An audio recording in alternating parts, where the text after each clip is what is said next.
اللہم صلی علی محمد وعلی آل محمد۔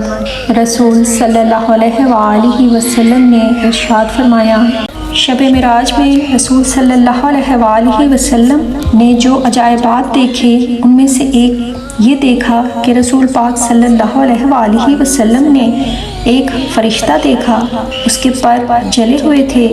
یہ دیکھ کر فرمایا، اے جبرائیل علیہ السلام، اس فرشتے کو کیا ہوا؟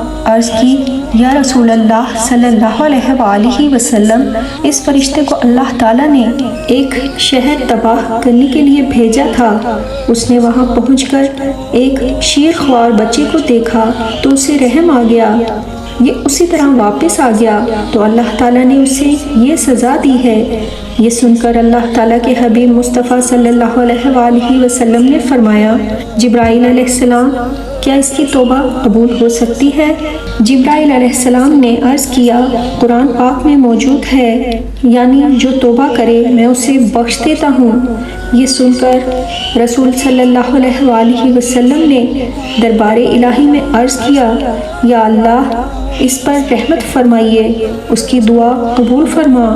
اللہ تعالیٰ نے فرمایا، اس کی توبہ یہ ہے کہ آپ صلی اللہ علیہ وآلہ وسلم پر 10 بار درود پاک پڑھے۔ آپ صلی اللہ علیہ وآلہ وسلم نے اس فرشتے کو حکم سنایا تو اس نے 10 بار درود پاک پڑھا۔ اللہ تعالیٰ نے اس کو پر اور بال عطا فرمائے اور وہ اوپر کو اڑ گیا، اور ملائکہ میں یہ شور برپا ہوا کہ اللہ تعالیٰ نے درود پاک کی برکت سے رحم فرمایا ہے۔